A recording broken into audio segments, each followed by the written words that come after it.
내년 돌아와도 역시 뭐 비난은 똑같을 테니까요. 그렇죠. 어쨌든 본인의 입장에서는 돌아오는 게 낫다라는 그런 의견이신데. 자, 제가 이제 말씀드렸던 부분은 그러니까 법 위에 간섭 헌법이라고 이야기를 하거든요. 사람들이 일반적으로 살아가면서 법보다도 더 간섭적으로 서로 집회하는 게 있는 게 있잖아요. 그러니까 예전에 최근 이야기했듯이 돌아와서 받아서 만약에 그런 것들이 이런 팬들에게 용서를 받지 못하고 아직까지 그렇다고 한다고 한다면 자숙해야 하는 게 있잖아요. 스스로 자숙해야 된다고 한다면 어쩌면 야구 선수인데 야구 선수 안 시킬 건 아니잖아요. 그러면 다시 그 양부장을 반복만 하지 않으면 되는 거니까 그렇게 해서라도 일반 팬들에게 마음을 얻고 이렇게 다시 꼭 운동에 복귀를 한다고 한다면 훨씬 마음의 상처를 덜 받고 할 수도 있다는 이렇게 말씀을 드리는 거예요. 그러니까 뭐 최종에서 돌아온다 안 돌아온다 문제 문제가 아니고 그러면 간섭적으로 느끼고 있는 부분에 대해서 충격을 시켜줄 필요는 있는 것 아니에요. 저는 좀 이 일과 관련해서 최진행 선수의 직접적인 목소리를 아무도 못 들었잖아요. 네. 여기서 일단 좀 최진행 선수 본인이 진심 어린 사과를 하고 시작하는 것이 맞지 않을까 싶은 그런 생각이 좀 들어요. 저는 다 포함되어 있는 거예요. 그게 최진행 선수가 어떻게 하냐에 따라서 일반 팬들이라든지 이런 사람들이 최진행 선수를 잘 먹고 그냥 물어볼 것이다. 이렇게 생각할 거란 말이에요. 그러니까 조명희 캐스터가 이야기했던 부분도 저희들이 이야기하는 걸 한두 번에 속한다 이렇게 봐야겠죠. 그러니까 구단에서도 무슨 일이 있을 때 자꾸 선수를 감출 것이 아니고요. 선수가 빨리 앞에 나와서 사과를 하고 그렇게 받아들이는 쪽으로 가야 되는데 감추다 보니까 점점 그 선수를 앞에 내보낼 시기를 못 맞춘 거죠. 네. 한번 감추다 보면 계속 감춰야 되고 나중에 이것이 이제 없어질 때는 기다리는데 절대 없어지지 않거든요. 네. 그 선수가 앞에 나오면 또 만들어지기 때문에 빨리 무슨 잘못이었으면 사과를 하고 선수를 앞에 내보내서 빨리 사과를 벗어 일단으로 지어야죠. 사실 우리나라는 그 선수들이 여론의 분면을 만든 가장 큰 이유 중에 하나가 구단의 처사거든요. 네. 왜냐면 선수들이 미디어에 대한 어떤 교육도 지금 안 돼 있는 상황이기 때문에 그런 교육도 빨리 실시를 해야 되고요. 네. 그리고 2차적으로는 그 어떤 문제가 생겼을 때 대응을 어떻게 해야 될지 당연히 모르죠. 미디어에 대해서 모르니까 대응을 어떻게 해야 될지 모르기 때문에 이거는 전적으로 구단이 컨트롤을 해야 된다고요, 선수들을. 그렇죠. 네. 그런데 지금 문제가 생기는 것들을 보면은 구단의 대처가 상당히 미흡해요, 다들. 네, 어떤 문제가 생겼을 때 대부분 감추죠. 네. 그러니까 그거를 사실은 구단이 조금 더 현명한 어떤 판단을 해서 선수들을 정말 감쌀 수 있게 무조건 그냥 피하는 것만 문사가 아니고 어떤 상황에서 어떻게 대처를 해야 정말 이 선수와 구단이 정말 좋을 수 있을까를 잘 고민을 해서 좀 대처를 좀 잘했으면 좋겠어요. 그동안 저는 구단이 뭔가 치부를 드러낸 거는 올해 윤병호 선수가 본인이 던졌다라고 고백했죠. 그게 좀 유일하지 않았나 싶어요. 거의 대부분 그런 비난이나 이런 게 있었을 때는 모두 이제 좀 감추려고 하고 그런 경향이 좀 있었는데 글쎄요, 이 최진행 선수 이야기하다 잠시 좀 또 구단 쪽으로 샜지만 어쨌든 이런 부분에 있어서도 좀 하나하나 보완해 나가야 하지 않을까. 일단 구단 쪽에 대한 아쉬움을 들어봤고 그리고 지난 주간 야구에도 이 부분을 좀 이야기했습니다. 사실 이 도핑과 관련된 부분은 안경현 해설위원이 소속되어 있는 KBO 성벌위원회가 아니라 KBO 반도핑위원회에서 다루고 있는 사안이기 때문에 지금 이 처벌 규정 자체를 성벌위원회에서 내리는 것이 아니라 일단 반도핑위원회에 지금 규정상 되어 있는 자료입니다.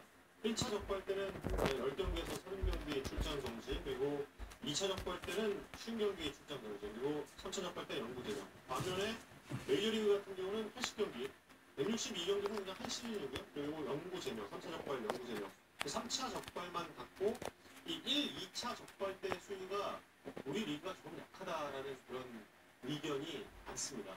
이 부분에 대해서는 좀 어떻게 생각해 보시는지. 저희들이 약간 중요한 야구에서 이 부분에 대해서 의견을 나눴잖아요. 네. 그러니까 그렇게 나온다면 KBO가 조금 더 징벌 수위를 높일 필요는 있다는 거죠. 그래야 최진행 선수가 돌아와서 만약 이런 일이 벌어졌다고 했을 때 다른 선수도 아무 문제 없이 안 해야 되겠지만 그냥 그렇게 처벌 수위를 높게 받았기 때문에 어느 정도는 우리가 인정을 하고 다음 선생활 하도록 만들어주자 이렇게 되겠죠. 그러니까 처음부터 징계가 너무 낮아 보이면 왜 그렇게 되니까 지금 정찬우 선수 음주운전을 했다고 그래가지고 구단 자체 징계를 1년 동안 경기를 못 나오게 하고 있잖아요. 그러니까 그런 예도 있듯이 KBO가 이게 징계가 낮다고 생각을 한다고 한다면 올 시즌 끝나고도 충분히 논의를 해서 징계 수준 높이면 되는 거예요. 네. 상벌의 일가견이 있는 행정이네. 지금까지 도핑 테스트 때 선수가 야구를 안 한다고 생각했기 때문에 만든 그 규정이 30개. 아, 네. 네. 이제 나왔잖아요. 더 크게 할 필요도 있고요. 그리고 저는 최진영 선수가 알고 먹었다고 생각을 하지 않아요. 도핑 테스트 분명히 하기 때문에 이것은 본인이 이걸 먹어야 되겠다고 먹은 게 아니라 누가 준 거기 때문에 먹을 수도 있거든요. 사실 그 최진영 선수가 시즌 전에 엄청나게 살이 많이 빠졌기 때문에 보충하기 위해서 누가 주긴 했겠지만 이제는 선수들도 도핑 테스트에 대해서 확실히 알아야 되고 네. 먹는 것도 이제 프로가 되고 본인이 알아서 챙겨서 먹어야 되고 누가 주는 거 먹어서는 절대 안 되고 그러니까 야구만 프로가 돼서는 안 되고 이제 자신의 몸을 위해서 먹는 것도 그리고 편들을 위해서 같은 그런 부분도 프로가 돼야죠. 모든 부분에 네. 프로가 돼야 한다. 그러니까 도핑이 이제는 저렇게 되면 한 번으로 끝나지 않고 네. 수시로 해야 돼.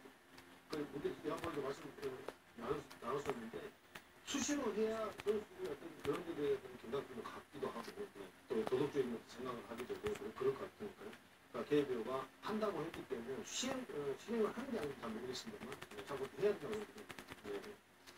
자, 이렇게 추진현 선수 이야기를 통해서 도핑과 관련된 이야기를 나누면서 이제 주간야구 20번째 시간 이야기를 나눠봤습니다.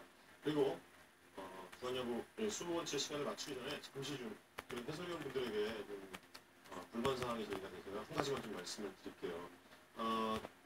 저희가 그 현재 시청률 조사기관 A사에서 현재까지 평균 시청률 1위를 달리고 있습니다. 그런데 타사의 그 보도자료에 조금 좀 그 안타까움을 느끼시는 해설위원분들의 항의가 저한테 빗발쳐서 제가 지금 그 결과를 좀 공개를 해드리겠습니다. 지금 자막을 통해서 나가고 있는 자료는 현재까지 저희 SBS 스포츠가 A사의 시청률 자료에 있어서 평균 시청률 1위를 달리고 있습니다.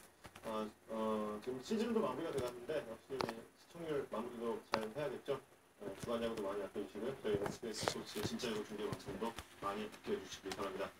주간 야구 20번째 알겠어요. 이렇게 또 두 선수가 상대할 때는 또 어떤 기분인지 저희가 좀 발표할 때 그때 말이 안 나요. 진짜 좋은 선수가 로저스 선수도 만세 선수를 만나봤고 최근에 활약이 좋기 때문에 그 마운드에서 조금 긴장하지 않을까 하는 생각이 그렇죠. 근데 뭐 친한 사이면서 갑자기 경쟁으로 돌아선다. 그러면 어떤 결과가 나올지 저는 이제 박재웅 의원하고 친했었거든요. 네. 그러다가 타석에 있으면 제 투수에 있으면 제가 많이 혼났죠. 근데 실은 말은 이렇게 되면 제가 많이 좀 혼났고요. 그리고 좋은 거 절대 안 줍니다.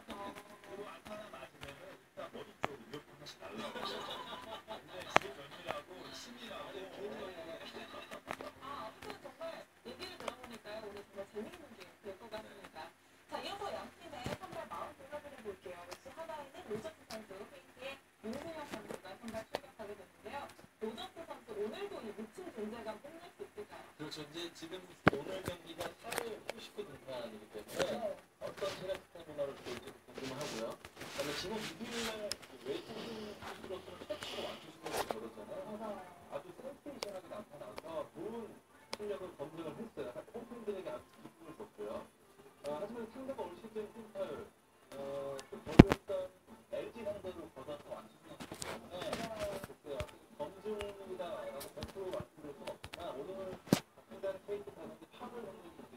타선이 그러면서 어떤 또 대결을 펼칠지도 상당히 궁금하고요.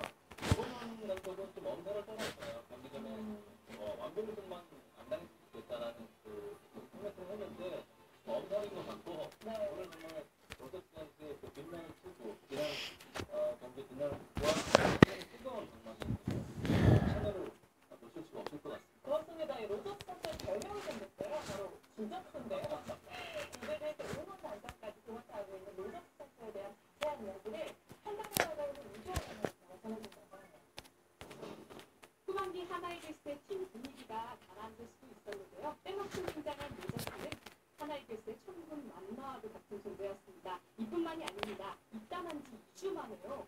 팀의 분위기를 이끄는 더가웃의 새로운 응원단장이 되었다고 합니다. 이를 본 김태균 선수는요. 시즌 중간에 들어온 외국인 선수가 이렇게 팀 분위기를 이끌기가 쉽지 않은데 선배로서 매우 미안하고 고맙기도 하다는 말을 전했습니다. 로저스 선수는요. 첫 경기에서 아직 100%의 컨디션을 보여준 것이 아니고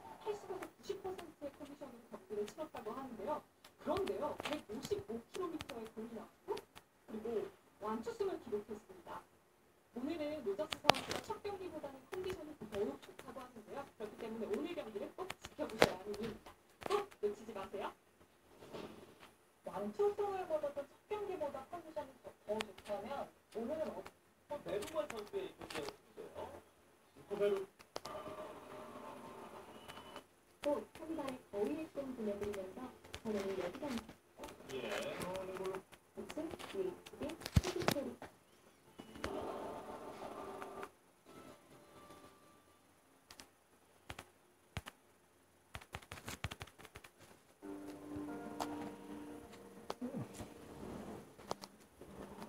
세상에 두 종류의 면도가 있습니다.